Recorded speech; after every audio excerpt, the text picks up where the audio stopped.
Good morning and welcome. Let's talk about your heart today and how your heart comes into play versus your mind, because sometimes they are at battle. You already know what it feels like to be in your heart, though you may feel disconnected from it at times and doubt yourself. Some very primal part of you knows exactly what it is to be in the seat of your heart.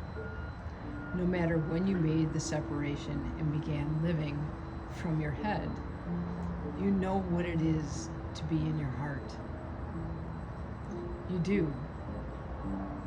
It is a feeling, not something easily described or put into words.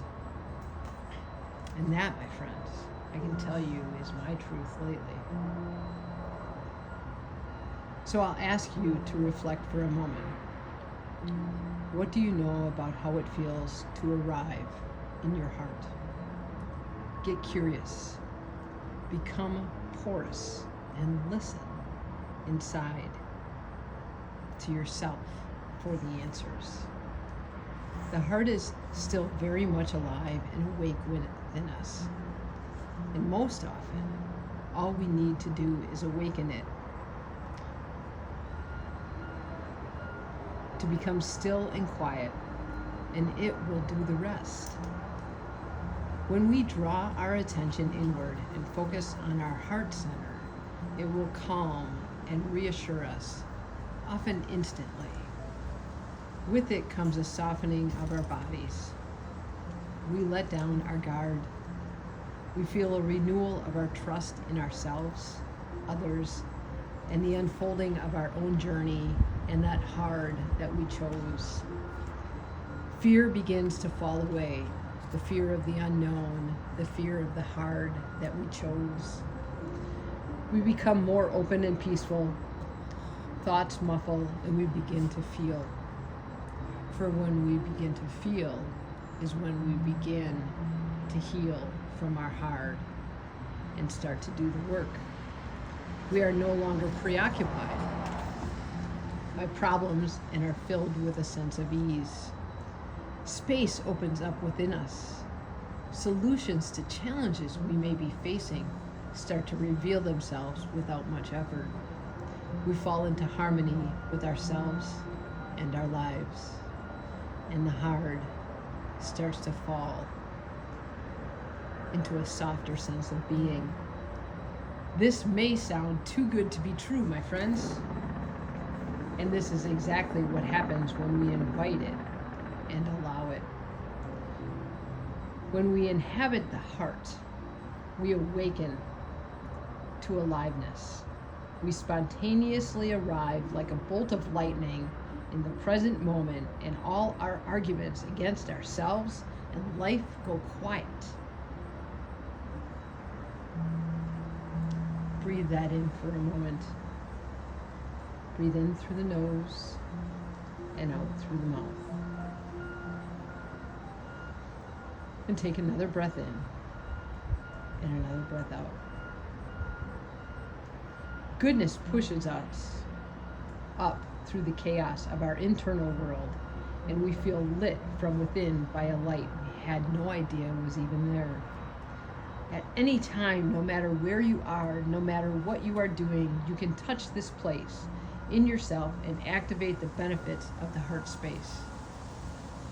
If we look within, most of us can identify a vision we have, an image of who we want to become, an image of how we want to soften the hard and enhance a version of ourselves, something like a you 2.0.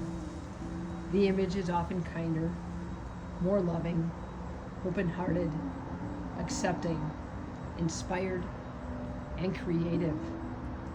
It's often less self-conscious and more gallant.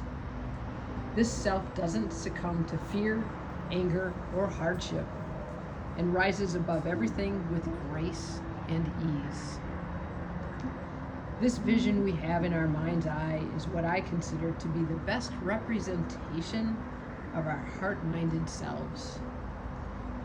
It is the call of our heart. It is the part of us that softens our hard.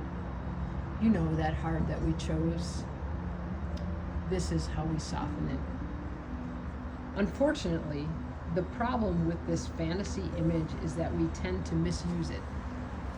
It often becomes something we use to belittle ourselves rather than inspire ourselves. We measure who we are against this fantasy self and feel failure and incompetence when we should be grateful for being gifted this vision of a more loving and able self by letting go of the hard that often is in our mind rather than in our heart. When we see this version as our potential rather than a reminder of our shortcomings, we can use it in a way,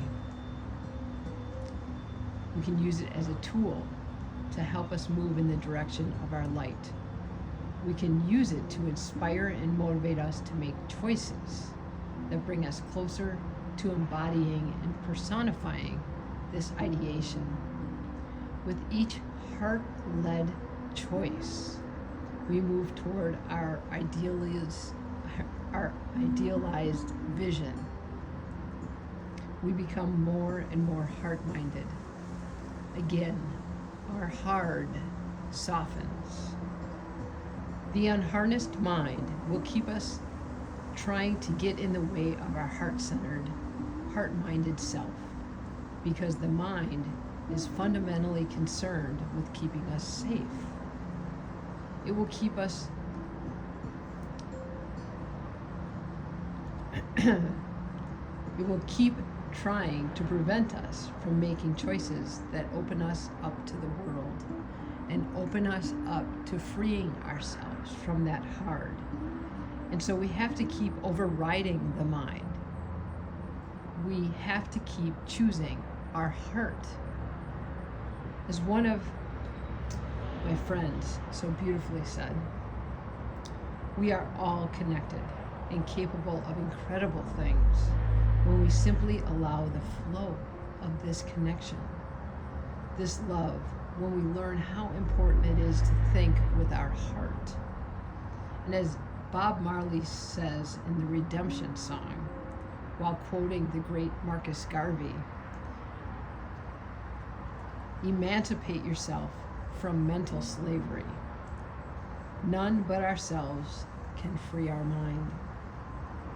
It's time we undo what stands in our way and unblock what is restricting the flow of our true nature. Let go of what is in your mind and feel it, my friends, with your heart. You got this. This is meant for you. So trust with your heart as we move forward into the upcoming week. Now take a deep inhale and a deep exhale. And trust your heart with the heart that you have chosen, and allow your head, your mind, to rest just a bit. I wish you a wonderful day, my friends. Namaste, and thank you for showing up for yourself.